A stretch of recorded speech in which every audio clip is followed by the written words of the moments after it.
दिल्ली के मुख्यमंत्री अरविंद केजरीवाल जी को राउज एवेन्यू के स्पेशल ईडी कोर्ट ने जमानत दी। आज देश के सबसे उच्चतम न्यायालय, देश के सुप्रीम कोर्ट ने अरविंद केजरीवाल जी को जमानत दी। चाहे वो राउज एवेन्यू कोर्ट का फैसला हो या आज सुप्रीम कोर्ट का फैसला हो, इस बात को साबित कर देता है कि अरविंद केजरीवाल जी की गिरफ्तारी पिछले 2 साल से आम आदमी पार्टी के नेताओं और मंत्रियों का विच हंट, पिछले 2 साल से चल रहा ये फर्जी शराब घोटाले का इन्वेस्टिगेशन सिर्फ और सिर्फ भारतीय जनता पार्टी का एक षड्यंत्र है। भारतीय जनता पार्टी आम आदमी पार्टी का, दिल्ली सरकार का, दिल्ली के लोगों का काम रोकने के लिए साजिश रच रही है और इसीलिए उन्होंने दिल्ली के चुने हुए मुख्यमंत्री को एक फर्जी केस में बिना किसी सबूत के जेल में डाल दिया। राउज एवेन्यू कोर्ट ने जब अरविंद केजरीवाल जी को जमानत दी थी तो बहुत स्पष्ट तौर पर कहा, और एक बार नहीं बार बार कहा कि इन्फोर्समेंट डायरेक्टोरेट के पास अरविंद केजरीवाल जी के खिलाफ कोई सबूत नहीं है।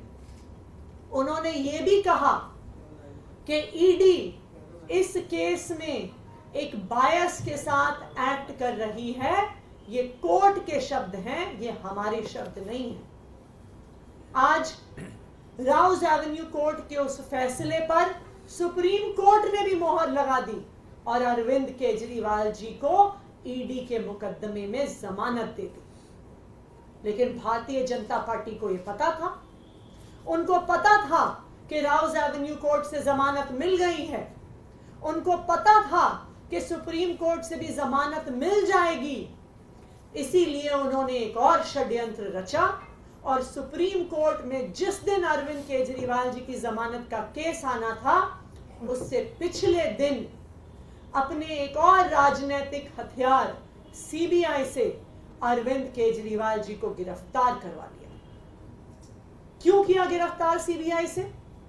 सिर्फ और सिर्फ इसलिए गिरफ्तार करवाया कि अगर ईडी के केस में जमानत मिल गई तो अरविंद केजरीवाल जी बाहर आकर 10 गुना स्पीड से दिल्ली के लोगों का काम करने लग जाएंगे और भारतीय जनता पार्टी का षड्यंत्र रुकता नहीं है। इसलिए सीबीआई के केस में अरेस्ट किया। मैं आज भारतीय जनता पार्टी को यह कहना चाहती हूं कि इस देश के एक के बाद एक हर न्यायालय ने आपके षड्यंत्र का पर्दाफाश किया।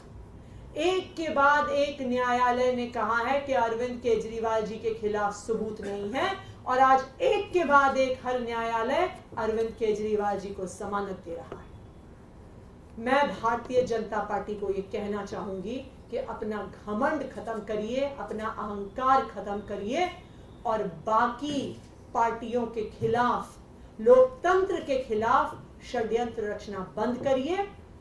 सत्य परेशान हो सकता है लेकिन पराजित नहीं हो सकता।